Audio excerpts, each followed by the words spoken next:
There's a place deep inside your psyche, hidden behind compassion, buried beneath kindness, where your soul begins to dissolve. Carl Jung warned us about it.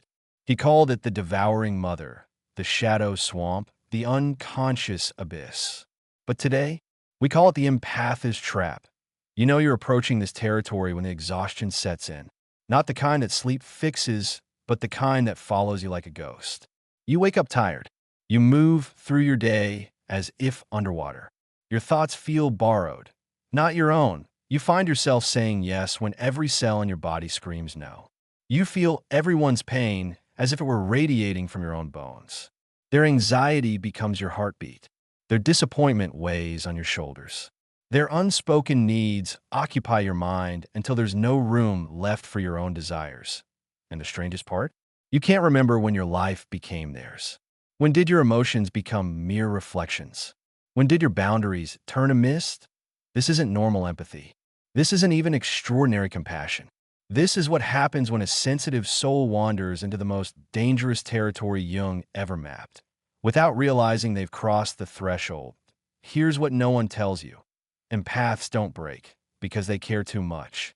They break because they've entered Jung's psychological danger zone without protection. They break because they lose the very thing that makes caring meaningful, their sovereign self. You see, Jung understood something modern psychology often misses. The greatest threat to an empath isn't external. It's not the narcissist, the energy vampire, or the toxic relationship.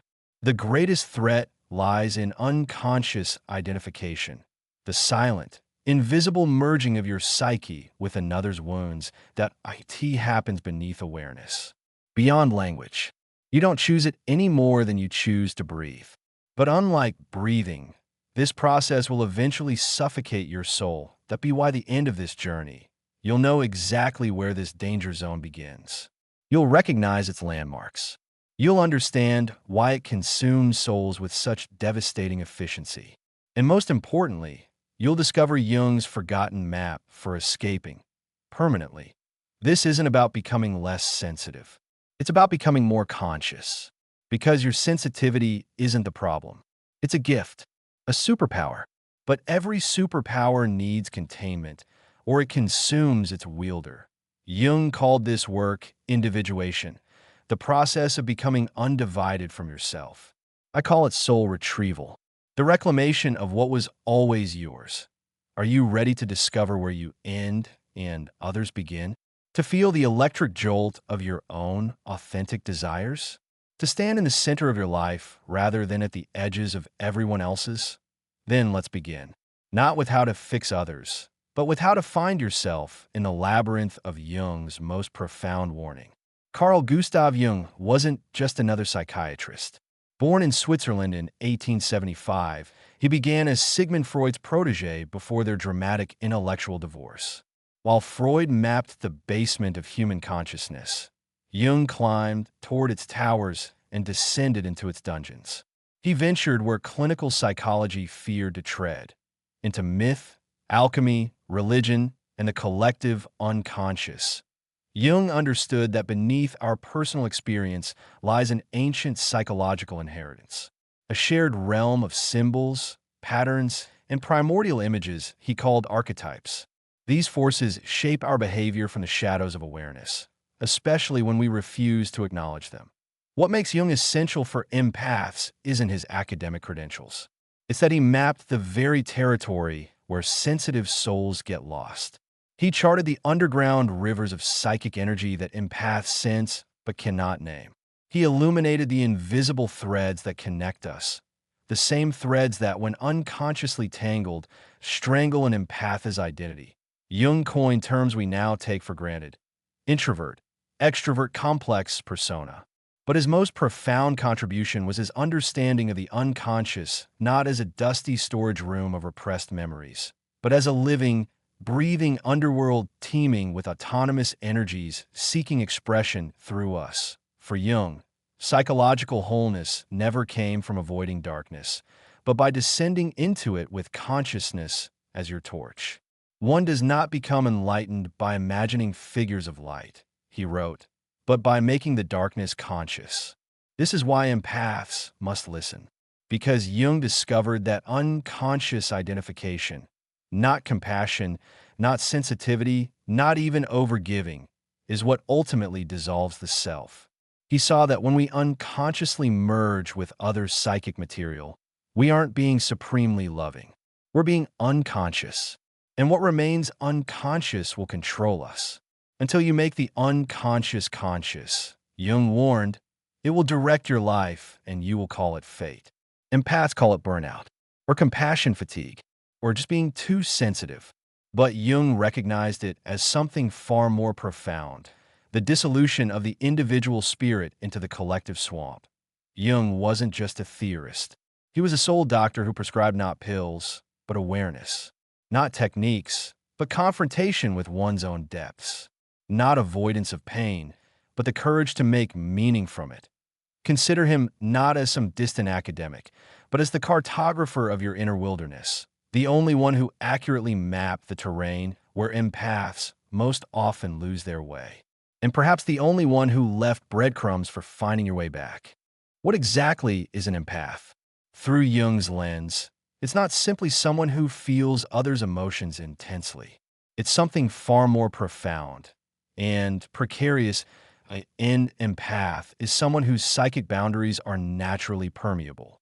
Someone who unconsciously absorbs not just emotions, but whole complexes of psychic material from both the personal and collective unconscious. You don't just sense others' feelings. You become a lightning rod for unacknowledged shadow material, unintegrated trauma, and archetypal energies seeking embodiment. This is why empaths often know what others feel before they feel it themselves. It's not magic. It's unconscious psychic attunement, a gift as dangerous as it is precious. But here we must make a critical distinction between empathy and enmeshment. Empathy is the conscious recognition of another's experience while maintaining your separate identity. Enmeshment is the unconscious absorption of another's experience until the boundary between self and other dissolves. The first is connection. The second is consumption. To understand this distinction, we need to explore three Jungian concepts essential for empathic survival. First, the persona, the mask we wear for the world. Empaths often develop a persona of perfect attunement, of being the one who understands, the healer, the listener. This mask becomes so convincing that even you forget it's not your whole identity. Second, the shadow, all the parts of yourself you've disowned, repressed, or never developed. For empaths, the shadow often contains healthy selfishness, anger, boundaries, power, and the capacity to disappoint others. You project these qualities onto difficult people while maintaining your identity as perpetually understanding. Third, the anima/animus, your inner feminine/masculine counterpart. For empaths, developing this internal counterbalance is critical. The anima brings receptivity and connection. The animus brings discernment and boundaries. Without both energies integrated, you become all reception with no protection.